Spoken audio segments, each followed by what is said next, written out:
guys, welcome to my channel. For those of you who are new, welcome. My name is Brianna, aka Dollface PA. I can be found on Instagram and Twitter at Brianna Moore. Please feel free to contact me at any time for questions or anything like that. For those of you who are returning, thank you so much for returning. Today, we got a good one. I'm going to be going over the 5 things that you should know before applying to PA school. And if you've already applied to PA school and you've been accepted into PA school and are waiting to start, this is definitely the video for you, so stay tuned.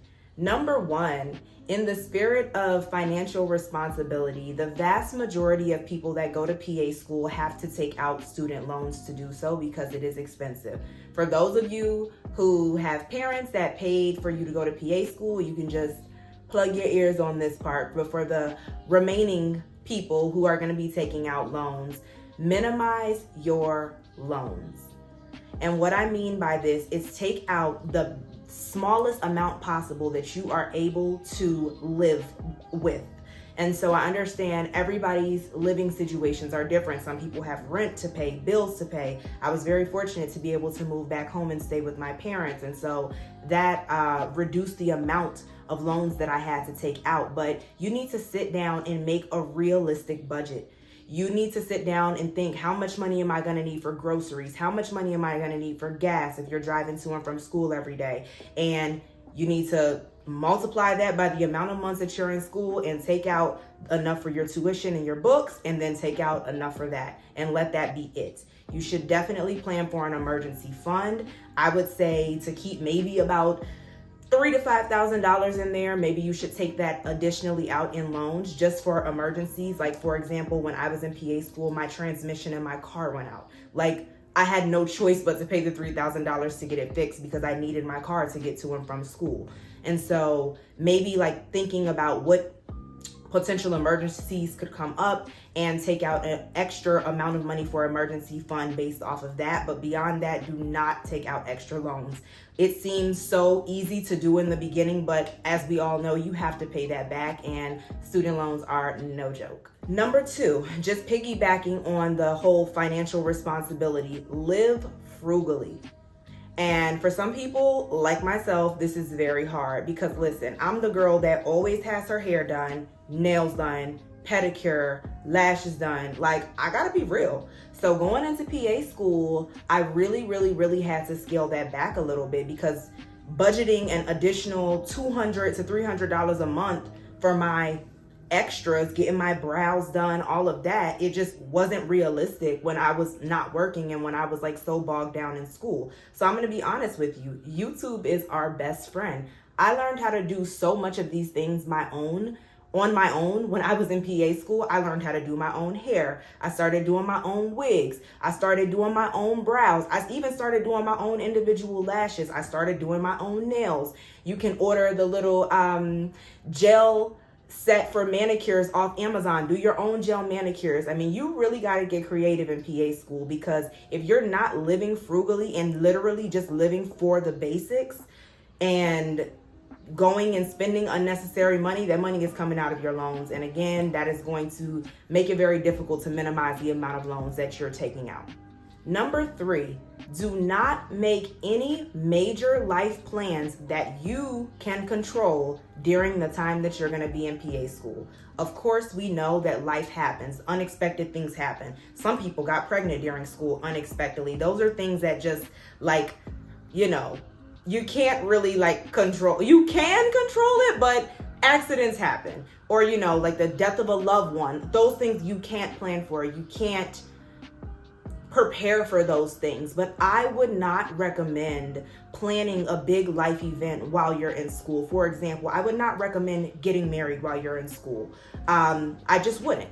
I've never been married, but I have a lot of friends that are getting married, and I see how stressful and time consuming wedding planning is and everything that's involved with it. I'm here to tell you, there is no time for that in PA school. And if you are able to find time for that in PA school, your studies will suffer.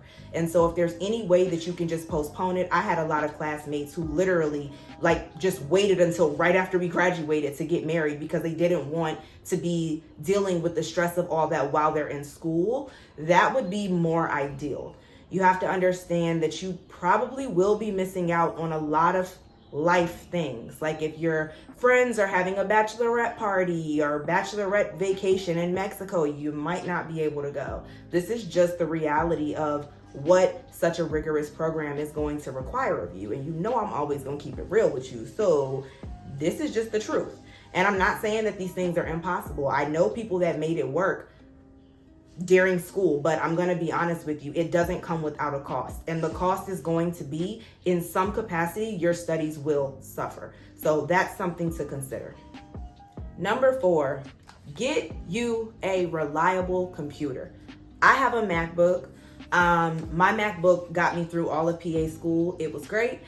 But I know some people that was not the case for them. They had to get another computer halfway through school because their computer died on them. It was like a little cheap HP that they got from Best Buy on Black Friday for $200. This is not the place to be frugal. You need a reliable computer. Just about everything you're doing in PA school is going to be on the laptop. And we even took our test on our laptop, like all of our lectures, literally everything. I spent more time on my laptop in PA school than I did doing anything else. So you need a reliable laptop, and it is worth it to go spend the money. If you want to spend $1,500 on a MacBook Pro, it is worth it. And I'm telling you that right now. The second thing I would absolutely recommend is an external hard drive.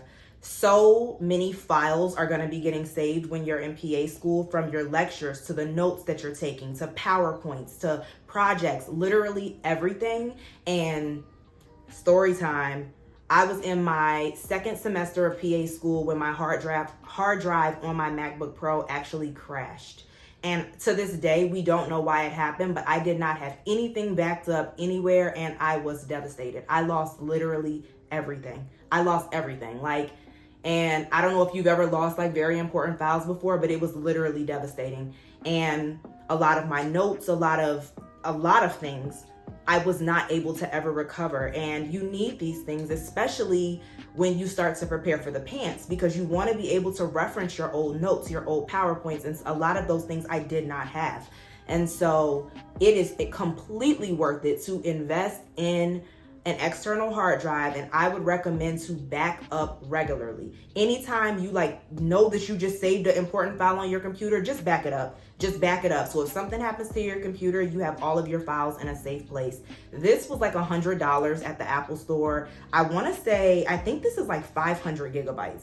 It has so much space on it. I could back my entire computer up on here 15 or 20 times, and it probably still would have space on it because I don't have that many files on my computer. So definitely invest in one of these and get you a reliable computer. And also that kind of also goes back to what I was discussing about having an emergency fund, because when my hard drive crashed, that was an unexpected $600 that I had to come out of pocket to get my hard drive on my computer replaced, which absolutely had to happen because I literally could not go to school without a computer. So just something to be mindful of when you're doing your budget and trying to really list out your emergency funds. Number 5, and honestly, I think this is the most important one.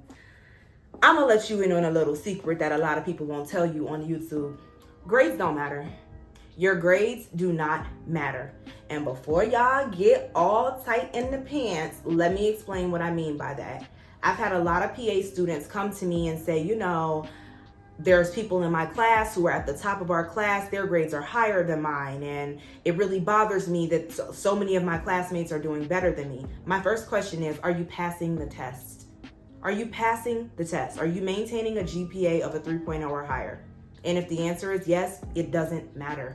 It doesn't matter. The person in your class with the highest grade point average is at no more of an advantage of getting a better job than the person in the class with the lowest grade point average. As long as you finish the program and pass the pants, which you will, there's equal job opportunity for everyone. And I want to say that because I think we get so accustomed in undergrad to thinking I have to have the highest GPA so I can get in the best PA program, which is true to an extent. But once you get to this level, once you're in PA school, if you pass your pants, it literally doesn't matter. No employer will ever ask you what your GPA was in PA school. So I'm gonna be honest with you. Don't get too caught up in the details of, oh my gosh, my classmates have a higher GPA than me. It doesn't matter.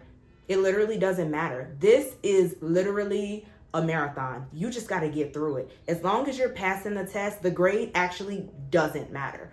You're going to prepare for the pants effectively. You're going to pass the pants, and you're going to go on to be a wonderful provider. And that's just the end of it. So these are just a couple of things that I wish I would have known going into PA school. I want to touch briefly back on what I said about emergency fund. I strongly believe that one of the most important things in this entire process is prioritizing your mental health. And for me, as you guys probably already can tell by my channel, I really like reset mentally and just de-stress completely by going on vacations.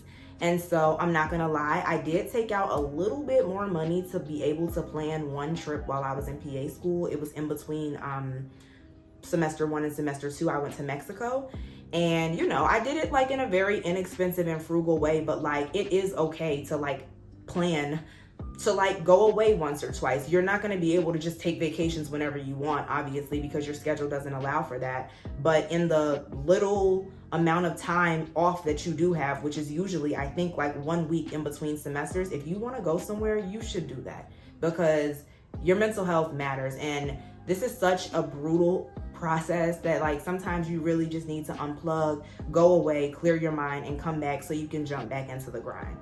So I hope this was helpful. If you guys have any other specific questions about what to prepare for or what to expect going into PA school, please feel free to ask me, email me, whatever. I'm always here. Thank you guys for watching. As always, I'll see you guys on the next video.